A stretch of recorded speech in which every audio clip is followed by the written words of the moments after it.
into some deep and somewhat controversial water here, and I do this with that feeling that, fools rush in. But I figure this is the last night, and, what have I got to lose? So I'm going to go for broke. So anyway, I'd like to move on then to another case which represents another step forward, if forward is the right word. We have Brown, which is a good result, but as I'm saying, I believe, and I think it's been verified pretty thoroughly by commentators on both sides of the fence, that the reasoning process was at best suspect. A good result tends to camouflage that fact, and so it unfortunately creates a precedent for other decisions that came later, which may not have had quite the same good, solid moral conviction to them that Brown did. But unfortunately, the precedent for doing it that way was pretty much planted at the time of Brown. Well, the next case I'd like to look at came 5 years later, in 1959. This case is called Griswold versus Connecticut. In Griswold, this gentleman sued the state of Connecticut. He was challenging a statute in that state which forbid individuals to use contraceptives. So we have a statute on the books in the state of Connecticut forbidding the use of contraceptives. Griswold sues. I think it's important to note that this was a statute of a particular kind, which is to say it was not a statute that was ever enforced. Probably for obvious reasons, very difficult of enforcement. Now, I'm not saying that justifies or doesn't justify the statute, but what I want you to know is that at least traditionally, there have been statutes that are sometimes called precatory statutes. They are statutes which are kind of on the books to make a statement. And typically, it's a moral statement.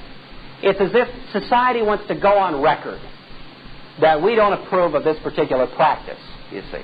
Now, we might think that's kind of old-fashioned. Please set that part of it aside. Put that out of your mind for a moment and just ask yourself the more neutral question, is it appropriate for a society to, in a sense, go on record making moral statements by virtue of enacting laws that may be impossible to enforce? People can argue that either way. I'm not even taking a position. I just want you to realize that is something that has been done. You'll sometimes hear people say, again, the non sequitur, you cannot legislate morality. That, of course, is nonsense. Every legislation that's worth its salt is moral legislation. That's the only thing legislation is. If the legislature couldn't legislate morality, it would be reduced to legislating things like the state flower or the state bird. That's all that's left.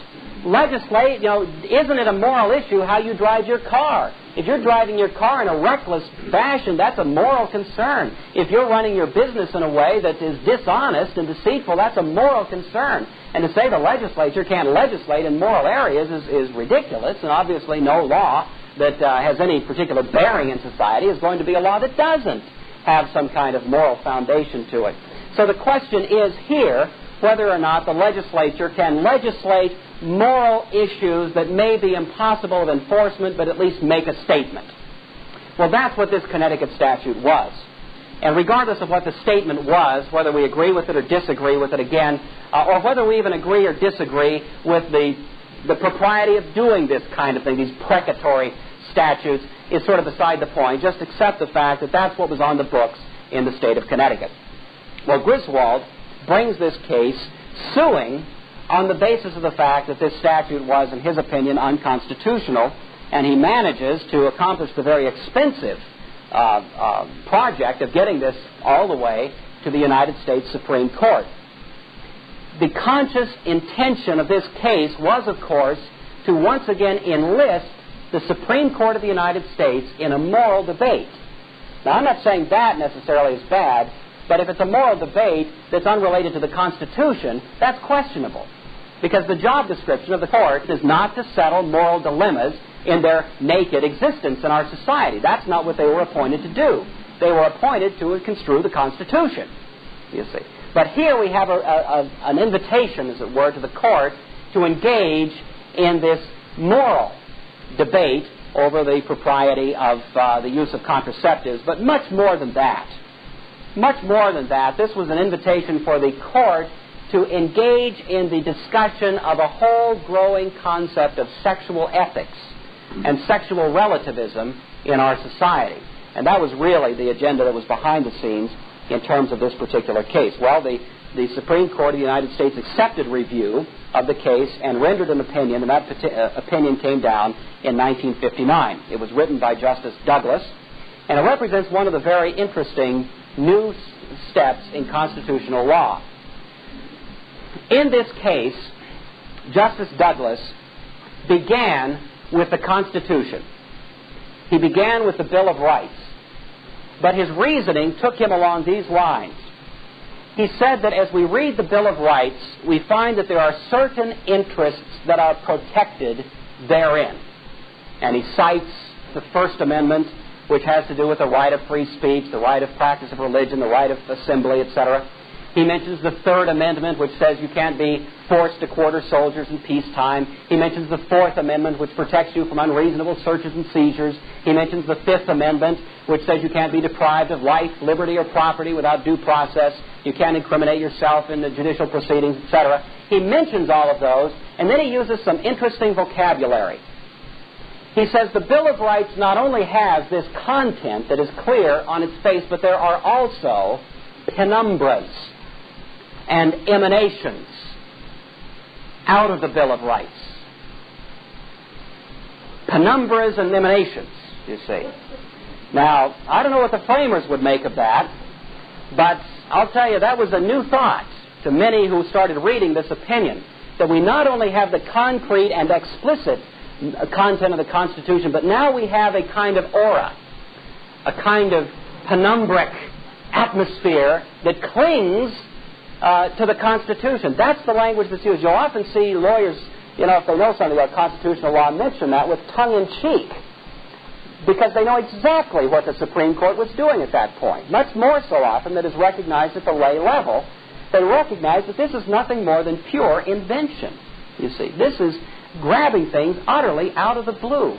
But what Douglas was doing at this point was trying to create a constitutional basis upon which he could address this particular question. There's nothing in the Constitution on that point, folks. It's not there. So what do? You write a new amendment. Well, it's not exactly writing a new amendment. You just find a new penumbra, you see, and you kind of slide it in there. And it is rewriting the Constitution just as surely as anything could be. So what does he do? Well, he looked at the Constitution. He saw these penumbras and emanations flowing from the Bill of Rights. I'm trying not to be sarcastic, but I really am trying to be respectful, but that's exactly what it was. And then he says, what we see based on this analysis of the Bill of Rights is that one of these penumbras that we identify is that there is a right of privacy. And although the Constitution never mentions a right of privacy, never uses that language, that's a penumbra. That's an emanation from the Bill of Rights. I want you to kind of catch what's happening here. First of all, somewhat earlier, we had substantive due process, which is invented by the court. Substantive due process. What does that do? That gives the court the right, under the auspices of the Due Process Clause of the 14th Amendment, to apply substantive law to the state, something it could never have done before. But now, it's not simply applying the explicit content of the substantive law of the Bill of Rights, but it's finding penumbras, which become substantive law to apply to the states through the 14th Amendment. So we not only have substantive due process, which is questionable enough, but penumbras flowing through substantive due process down to the states. You see, this is the kind of excursion that the court is undertaking in the name of the Constitution. There's been all kinds of commentary on this by constitutional scholars, and depending on what their particular private moral disposition is, they see this either as a wonderful thing or a perfectly obnoxious thing. But it doesn't tend to be, by anybody's measures, a constitutional thing, you see. It's something that the court is doing more or less, as they say, sui sponte. It's something it's doing on its own initiative, sponsoring it quite apart from what may or may not be vindicated by the content of the Constitution. Now, lest you think that this is my own private harangue here that I'm beating you over the head with, I'd like to read to you a couple of quotes from a couple of the dissenting opinions to this case of Griswold versus Connecticut. I can't say any better than how these two dissenting justices put it, and so if you'll bear with me while I read a couple of excerpts. First of all, one of the dissenters to Griswold versus Connecticut is a justice. His name was Justice Black, and he says this, quote, "I like my privacy as well as the next one, but I am nevertheless compelled to admit that government has a right to invade it unless prohibited by some specific constitutional provision." Now what he's saying here, I think it's obvious enough, is, hey, we all like our privacy. I like to go home, shut the front door, and feel like I'm safe, that I have my private sanctuary, that I don't have to worry about having my private life trampled on by the public or the press or whoever. I can kind of shut that out. We all like privacy. Who can argue with that? And Justice Black says, hey, I'm the same way. I like my privacy. But I have to frankly admit that my rights to privacy do not represent an absolute constitutional right. That there are occasions when what I do private is not protected. If what I do in private is molest my children or beat my wife or engage in other forms of criminal behavior, the fact that it's in private does not mean society must turn a blind eye. That there are things done in private that are not justifiable. And all Black is saying is, as much as we like our privacy, this is not a constitutional guarantee on the order of free speech or on the order of search and seizure or some of these others more concretely articulated rights that we find in the Bill of Rights. He's saying, what is this right of privacy? How do we give it form or shape or definition? He goes on and says this, quote, "The court talks about a constitutional right of privacy as though there is some constitutional provision or provisions forbidding any law ever to be passed which might abridge the privacy of individuals. But there is not." He says the court has come up with this notion, it's found a penumbra, it's given it a name, and now it talks about it as if this were one of the standard, established tenets of constitutional theory, a right of privacy, you see. And he's simply griping at this point that this has no form and that it has no history and it has no precedent and it's simply being used ad hoc now, you see, an invention to get to a desired result. He points out, quote, "There are certain specific constitutional provisions which are designed in part to protect privacy at certain times and places with respect to certain activities." You read the Bill of Rights, there's rather specific delineation of where private interests are going to be protected. But to infer from that some kind of protected area that is just sort of generically called a right of privacy, Black says goes too far. His concern here, obviously, is not that he's against privacy. His concern here is not really in this statute in Connecticut. His concern here is that the court is inventing something that's not in the Constitution and using it, you see, to get to a result that is not constitutionally justifiable. Justice Stewart, who is another dissenting justice at the same time, says of the statute that it is, quote, "an uncommonly silly law." Okay. So he says, look, I don't have any brief to carry in support of a law banning contraceptives. Stewart says, that's not where I'm coming from. Please don't understand it that way. This is a silly law, but unfortunately, the silliness of the law is not what's before the court today. It's an asinine law, but its asininity is not before the court. That is not what the court is being called to pass upon. What the court is being asked to decide is, does the Constitution of the United States prohibit laws banning the use of contraceptives? That's the question before the court.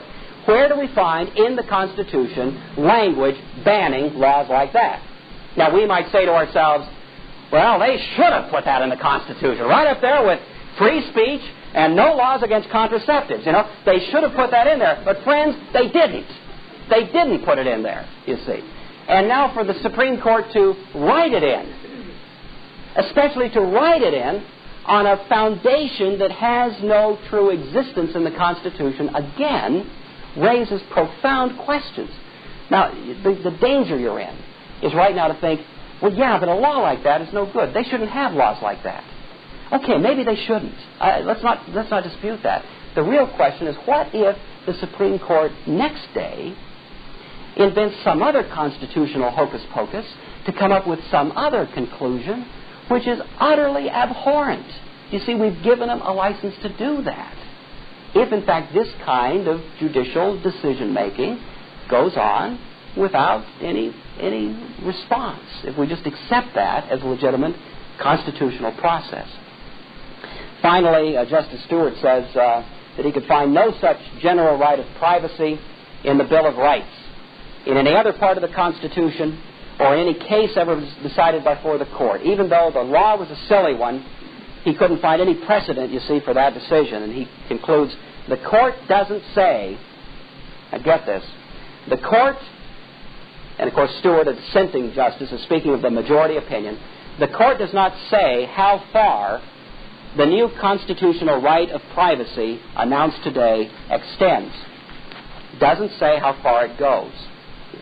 Those were words of foreboding weight. The problem, of course, with the invention was that the right of privacy, which was created by the Supreme Court in Griswold versus Connecticut, had no trajectory. It was a new invention. No Supreme Court decision had ever spoken, ever, of a right of privacy. It was a new idea, a de novo introduction of a new concept to the Constitution.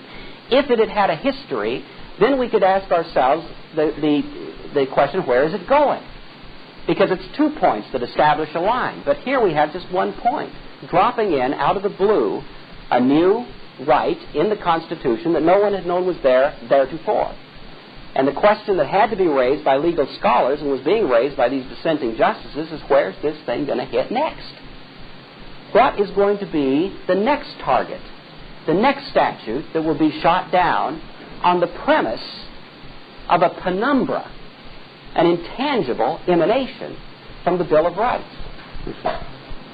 Where it went, of course, came out in spades in 1973 when the decision of Roe versus Wade was rendered by the United States Supreme Court. This case has to represent the classic example of what I'm trying to say. Let's just start by allowing this. That is a bona fide debate that's going on in our culture today, and it's a debate that has to go on and play itself out, and it's healthy and good that it should. The thing that I want to point out to you is this, that it's a complicated ethical and moral debate, but very few people dreamt until 1973 that the Constitution addressed that particular debate. That's what came as a surprise. Does the Constitution address the issue of abortion? You see, is that a legitimate construction of the Constitution of the United States? Now, people can argue that both sides, but that's the question I'd like to tender for our consideration this morning, or this, whenever it is now, this evening. I was rehearsing this lecture this morning, you see, so that's where that came from. Anyway, let's just ask the question, is it possible that the Constitution really doesn't address that issue? Is it possible that what we have here, in terms of a decision-making process, was not an application of the Constitution, but was rather an application of the moral disposition of the United States Supreme Court, which was quite independent of and unrelated to anything that's found overtly or implicitly in the Constitution? But one thing that you'll find out if you read it, which I certainly encourage you to do, is this, that the one thing that the case doesn't address is the Constitution. You see. You read about the first third of the case. It's a case written by Justice Blackmun. You read about the first third of this case, and it's a history, sort of a world history, everything you always wanted to know about abortion. It goes back to the Persians. It talks about what the Persian attitude was. It talks about the ancient Romans. You see, it even talks about the early Christian attitude toward abortion. It talks about the Greek attitudes. It traces it through English common law. It talks about the debate that's been carried on at the state level in this country. It covers all of this, and really it's a nice little summary treatise. It's a very good history on this subject. The one thing conspicuous for its absence in that entire first third of the case is any reference to the Constitution. It's not there, you see. As if that didn't really bear, when in fact the justice writing it, purportedly, is supposed to be writing a case and construes the Constitution, but it's not there. The next basic body of material, which takes up most of the rest of Roe versus Wade, takes up what are called the three arguments against abortion, the three most important arguments against abortion that have been raised. The first of these that Blackman cites to is what he calls a Victorian social concern for or about illicit sex. So the first argument against abortion that Blackman raises in Roe versus Wade is expressly a moral issue, namely social concern about sex. It's Blackman who casts the tenor of his moral disposition by adding the little adjectival qualifier, Victorian social concern about illicit sex. For him to say this is a Victorian issue means he's on one side of the question. It's fine. He's got a right to be there. But you see, he's kind of cast his moral disposition in a certain direction. This is a Victorian concern. So people who have a concern over the practice of abortion related to how it comments on social attitudes about illicit sex are immediately, in Blackman's mind, Victorian. Has nothing to do with the Constitution. It's a moral judgment. Second thing and that's how he disposes of it. So that first one doesn't fly because that's a Victorian attitude. Dispose of that. Secondly, the second argument against abortion that he raises is that it poses hazards to the health of the woman. And of course he can dispose of that because modern medical technology has reduced this particular operation to something that does not pose, in the average situation, any great hazard. So that's no longer a countervailing argument. And then the third argument that he brings to bear, the third argument is this: the state's concern for protecting potential life. Now this is as close as Blackman gets to the Constitution. He says the state does have a legitimate concern to protect potential life. He doesn't raise the question of whether prenatal life is human or only potentially human. He presupposes that it's only potential. And I'm not going to dispute that point right now. That's not, again, the subject on the table. But what I want you to note once again is that now we're raising the question of life, which does have to do with a constitutional guarantee. The Constitution says you cannot be deprived of life, liberty or property, without due process. Now, there's not much due process in an abortion, you see. That's not a procedure that has much to do with due process. Nevertheless, Blackman is saying that at least there is that concern, but then he says, now there's another constitutional value, so we have to weigh the state's interest in protecting potential life against another constitutional value which may outweigh it. And this other constitutional value that has to be respected, because it's a constitutional issue, it's a constitutional value that has to be put up there and balanced against a concern for life, this other issue is what? A right of privacy, a penumbra, and an emanation that's filtering through the substantive due process clause. Now, wherever you are on the issue of abortion, don't you see, that's not there, you see. This is a debate that I firmly believe should be carried on. I'm not trying to give some sort of unilateral, simplistic answer to the question. The court has, in a sense, by fiat, decided something that must necessarily be carried on at the level of the public debate.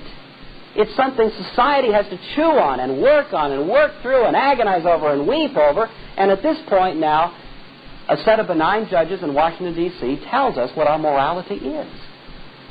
And it's coming from nowhere. It's not coming from the Constitution. It's just coming out of their particular moral disposition, you see. So, the case stands, to my conviction, not for legal reasoning, but for judicial decision-making by fiat. I think it's a bad case. I think it's a wrong case. But I don't think it's a wrong case because it says abortions are bad. It's not something the Constitution addresses, you see. And that's the point. The Justice did attempt to deal with this balance by setting some rules, and these are very famous rules, but I'm just going to recite them to you again to remind you of their arbitrariness, because that's all they can be. So, for example, Blackman says that in the first trimester of a pregnancy, an abortion a decision on abortion is between the mother and her doctor. You see. It's the first trimester. It's hard to find that in the Constitution. That is purely arbitrary. Don't you see that? How come it's not the first 2 months or the first 6 months? What's magic about the first trimester? It's an arbitrary decision. It's a balancing act, to be sure. Maybe the balance was appropriate, but do you see how arbitrary it had to be? And then the next block of time is from the first trimester to viability. Viability is the point where the fetus could survive outside the womb. That's a pretty difficult date to measure. And modern technology is making that date slide around quite a bit. And so it's, we're not dealing again with a discretely definable date as to what constitutes viability, but up until that point, a decision for an abortion can only take place, that is, the state can regulate it to the extent that an abortion can take place only if it has to do with the health of the mother.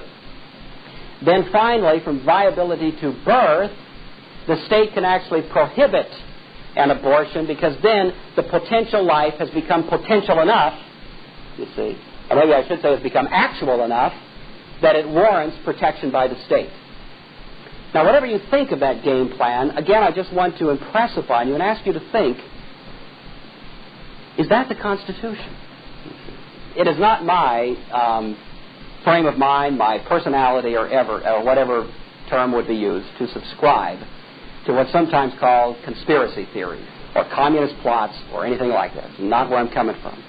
What I do want to report to you is that there is a minority of thinkers, bright thinkers in this country, who are advancing at a very sophisticated and intellectual level a moral and political and ethical and philosophical agenda, which has very little to do with the Constitution, but is being advanced largely in the name of the Constitution.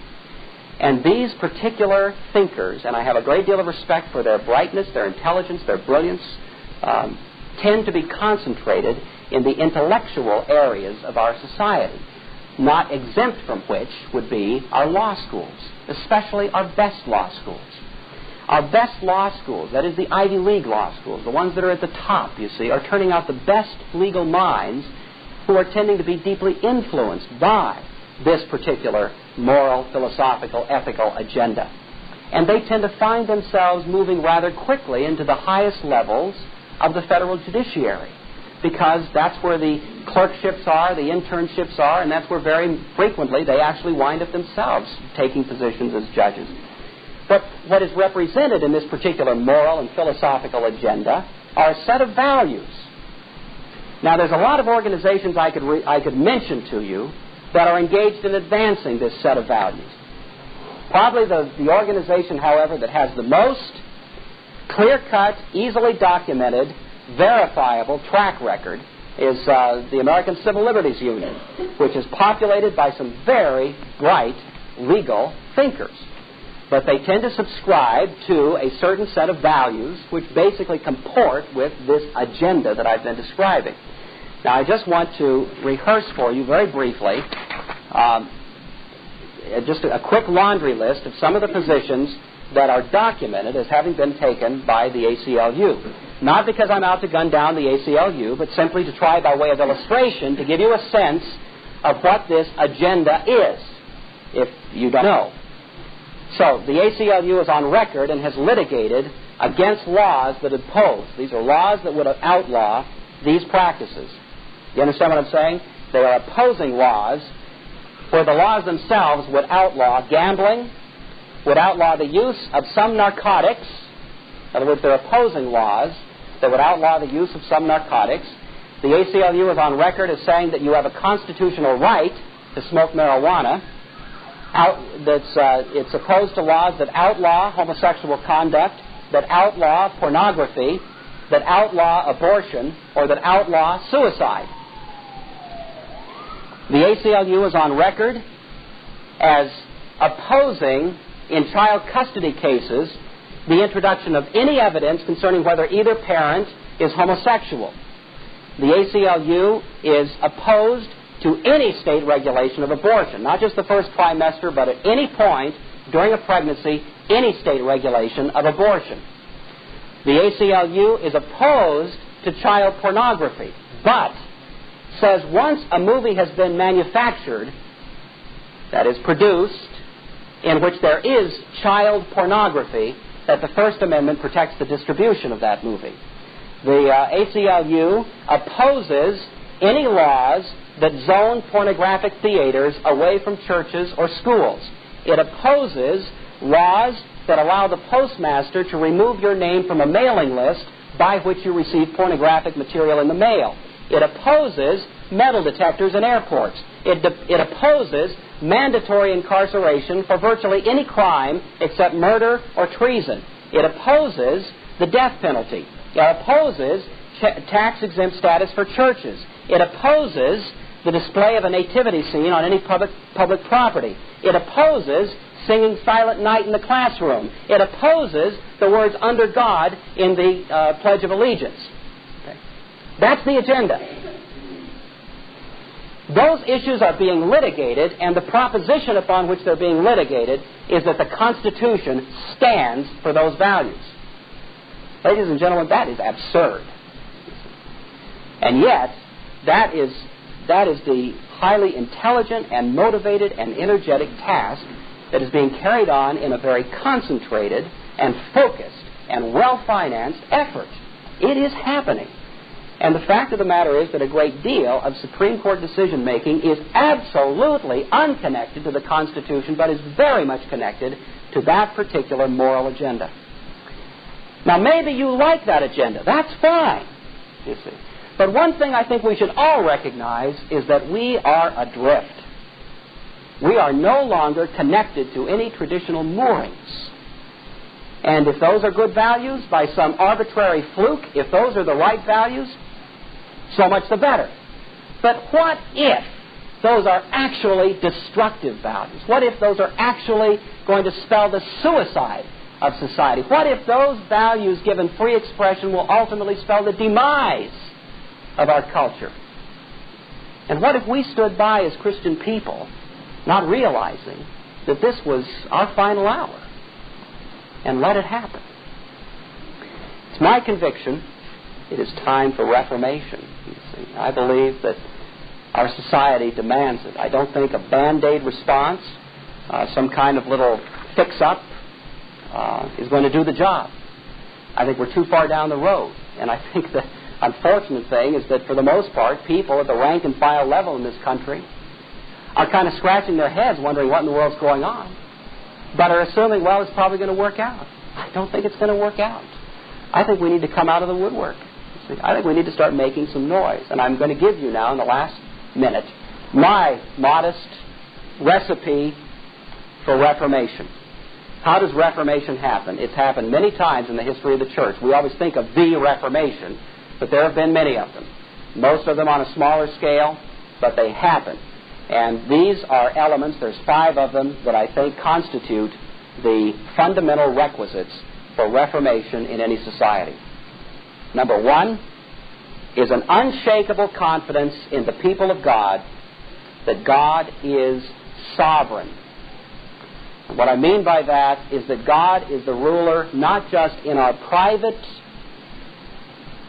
life of faith, but that God is the ruler of all things, and that the authority of God and His kingdom extends to every corner of legitimate human enterprise on this planet. And that to think that we should just keep our faith to ourselves in some sort of private experience is to capitulate to Immanuel Kant, remember that, and to roll over and play dead beneath others who think anything but private conviction should just be kept to ourselves. An unshakable confidence that God is sovereign, that His rule extends to every corner. Number 2, a firm and fixed conviction that the written Scriptures are the articulated Word of God. Again and again in the history of the church, it has been that book has been at the center and hub of Reformation. And to the extent that we are convinced that it's true and that its content is a reliable basis for human life, to that extent we become the avant-garde for God's reformation in society. Number 3, and this may be the most critical, a commitment to the conviction that Reformation comes by the Word of God proclaimed. We have a bad habit, and we Christians have a bad habit of thinking that if we can just elect the right people, if we can just pass the right laws, if we can just implement the right legislation, or fund the right lobby groups, that we can fix this thing up. Now, I think all of those things are legitimate. But one thing is clear, that in the history of the church, Reformation has not begun in congressional halls. It has not begun in courtrooms. It has begun in pulpits. It is when the preacher of the Word stands with a courageous commitment to the Word of God and proclaims it in a way that confronts society head on at the point of its values which are contradictory to the Word of God. It's at that point that the voice of one preacher can withstand 1,000 assailants. You're all familiar with the quote from Mary, Queen of Scots, who said, "I fear the prayers and preaching of John Knox more than the armies of any enemy." And that's been true again and again, that when preachers rise to the moment and proclaim the Word of God, Reformation happens. And we need to be encouraging our preachers, you see. 4th, it requires among the people of God an unceasing commitment to prayer. But I'm going to ask you something. It's all over. I'm taking you past time, but I'm almost done here. But I'm going to request something. If you forget everything we covered, if you forget Plato, if you forget Aristotle, if you forget Calvin, if you forget noumenal and phenomenal, if you forget all of the stuff we've covered, if you can't remember Oliver Wendell Holmes, you see, from Uncle Remus, if you forget everything that we've covered, I hope you'll remember this one thing. I beg you, just give it 30 seconds a day. Just give it 30 seconds to pray for reformation in this country. Is it worth it? It's worth it to your kids and to your grandkids to pray. Sometimes we think, well, who am I to pray a prayer like that? Well, who else is going to pray a prayer like that? We are the people of God. If we don't pray it, nobody will. Just pray it. 30 seconds a day. God, give this country reformation. And get your friends to pray. Unceasing devotion to prayer. You don't have to pray 24 hours a day. It probably wouldn't hurt. But I'd say just 30 seconds will make a difference. And finally, a conviction in the heart of the people of God that each Christian is a private agent of God's redemption. To truly believe that wherever you go, to your job, to your school, to your church, to your family, that wherever you go, you are the cutting edge of God's reconciliation of this world to Christ. You are the cutting edge. He has no other. And that wherever you go, you are the agent of the kingdom of God. To really believe that, to know it, to understand it, to act on it. God is implementing His grace in this world through you. And even if you think, well, I'm not much, and you think, I'm not very talented, your talent is irrelevant. You've got a very talented God living in you, you see. And that is the force and the energy behind Reformation any time in society, be it 1990 or any time else. That's it. That's